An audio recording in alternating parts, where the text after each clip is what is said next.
This is a phone I just picked up off Facebook Marketplace. I want to see if you could still make money flipping phones in 2025. And I used to do these kinds of videos all the time. We're going phone hunting. We're going phone hunting. We're going phone hunting.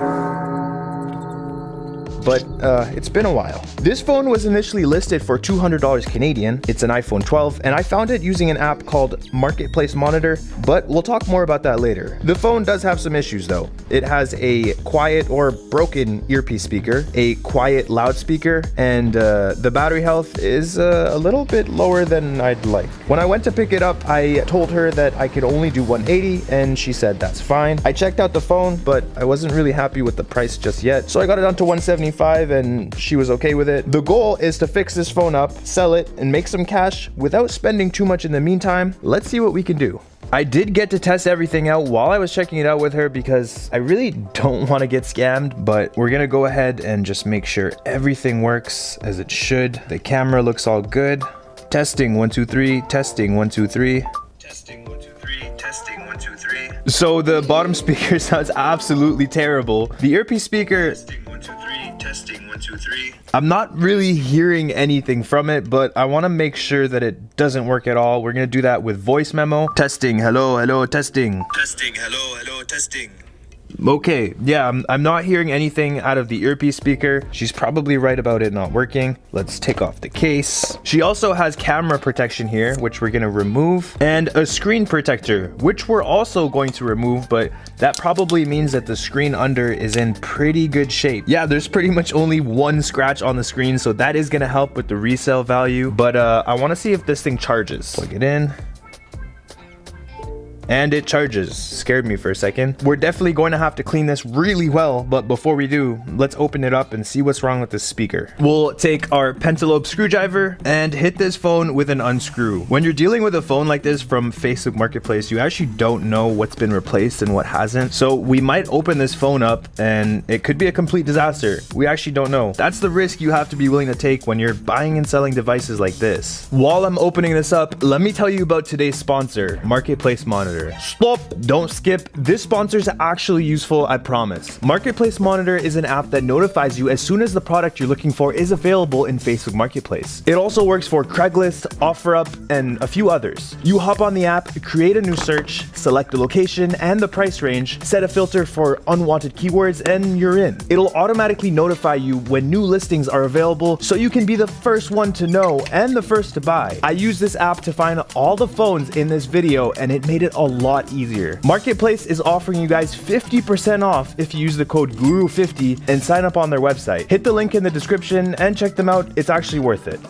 Open it up, and that is exactly what you would want to see out of a phone that you bought off Facebook Marketplace. So all the parts in here are OEM. There's no screws missing. The water damage indicator over here is still white. So far so good. We're gonna go ahead and unscrew everything, and we can remove the display. Obviously we want to preserve everything in here as much as possible, so we're gonna put some camera covers over because we don't want dust or debris or any smudges or anything like that. Put this aside and get this suction cup off. Very strong suction cup. We have 4 screws we need to remove to get the speaker and sensors off the display. Now we're just gonna fold the speaker back and have a look. So the actual speaker mesh looks absolutely gross. What we're gonna try first is just a simple cleaning. I'm gonna pour some alcohol over here, just a few drops, and just let that kind of sit. That's crazy. So the alcohol isn't going through the mesh, it's completely stuck. To make sure that this isn't the only issue, I'm gonna try listening to the earpiece speaker again without the mesh in the way. 1 2 3,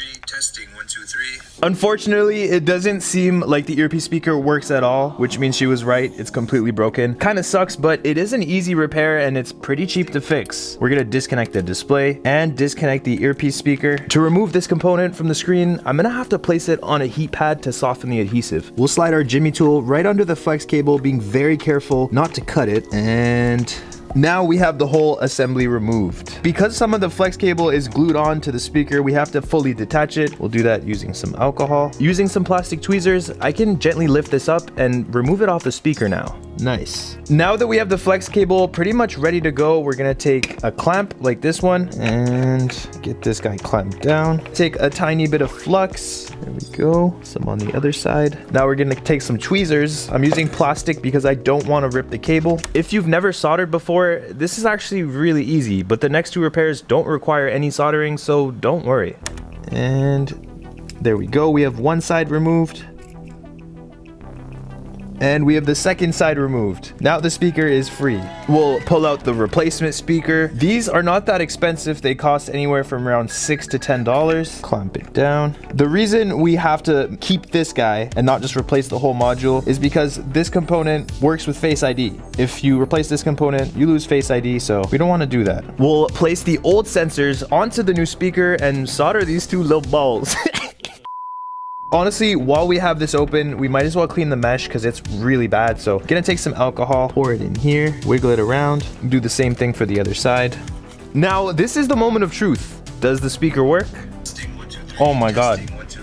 We have audio, thank God. We're not quite done yet. We have to clean up the bottom speakers. And while we have the device open, we might as well do it now. So since the speaker is fixed, I went ahead and cleaned up the entire phone. And here it is. I didn't end up changing the battery because I don't think we'll get that much more for it, but I took some photos and listed it for $280. Let's see if we get any offers. The next phone I got was $50. It's an iPhone 11 Pro with obviously a cracked screen, also broken Face ID, and the front camera is absolutely obliterated.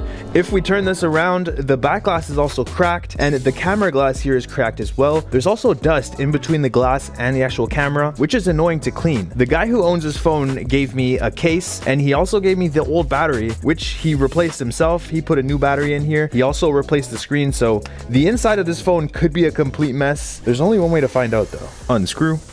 Oh. Pin it up.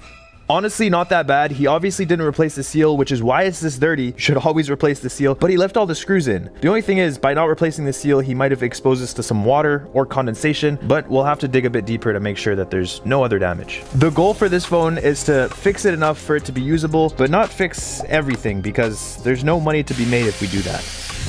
There we go. It's looking a little bit better. First things first, let's fix up those back cameras. We'll unscrew the shield, disconnect the rear cameras. I'm just gonna blast those two. Let's just remove the messed up front camera so it's not in the way. Now we can replace the cracked camera lens by heating it up and pushing it out. There we go. It takes a bit of time to clean up the old adhesive, but with that gone, we'll prime the surface for the new adhesive and the new lens. These cost about $1 each and are supposed to be made of sapphire. The cameras themselves are still in good condition, but we'll just clean them up and see if that's good enough. So far, we've spent only $51 on this phone, but the new front camera module will be another $7, and the screen replacement will cost another $75. We'll clean everything up and get this back together. We've tested everything out and it seems to work fine. Obviously, no Face ID and cracked back glass, but this phone is ready to be listed. We're gonna list it for $270, which might seem high, but the goal is that someone will negotiate and get it down just a little bit lower, but not too much lower. The phone is 256 gigabytes, so that's something to factor in. And we only have one more phone left, and then we're gonna tally up all the money and see how much we made. I'm hoping it's gonna be quite a bit. This is the last phone. It's an iPhone 13 Pro Max and it was listed for $550. We got it down to $500 and this was supposed to have no issues. When I drove over though and tested everything out like I always do, I ran into some issues. The wide angle camera is absolutely messed up. Because of this crazy camera issue, I got it down to $440 Canadian, and this is a prime example of why you should test every function of the phone before you buy it. Hopefully we don't have to replace the whole camera module. Let's open this up and see what's going on. Open it up. This looks mint, which is great, but the camera probably gonna need replacing. I've said this so many times, but I love the inside of the 13 Pro. It's absolutely gorgeous. We have the rear camera module exposed, and I don't know if I'm seeing anything strange here. What I'm gonna do is just disconnect all the cameras and then reconnect them, and hopefully that fixes the issue. If it doesn't, we're definitely gonna have to pay a bit of cash to get this thing fixed. The 0.5 camera still isn't working, and if we go to this lens, there's also black dots on here, so it's worth it to replace the entire camera module because there are 2 cameras that have issues on here. That'll cost us another $55. Remove the old camera and put the new one inside. With iOS 18 and above, you get prompted with this calibration mode in settings. It's just a lot of spinning around. This phone is almost ready to be listed, and in total I spent $495. But since it's in great condition, I'm gonna list this for $650 Canadian, and I'll get back to you guys on how much money we made after we sell all 3 phones. It's been about a week and all the phones have been sold. So the red iPhone 12 we bought for $175 and fixed for $7 sold for $280. The iPhone 11 Pro we bought for $50 and fixed for $83 sold for $230. The iPhone 13 Pro Max we bought for $440 fixed for $55 sold for $600. In total, we spent $810 and made $300. When it comes to flipping, it seems like the best way to make money is to find phones with minimal issues, fix them, and then sell them. The destroyed phones are really hard to make money from, even if you get them for dirt cheap. If you do a lot of these at once though, you can make decent money. It's definitely still possible to make money flipping phones in 2025. I hope you guys enjoyed this video. It took a lot of effort. Thank you guys so much for watching. Don't forget to like, subscribe, hit that bell button, and I hope you make some money doing this if you try it. Peace.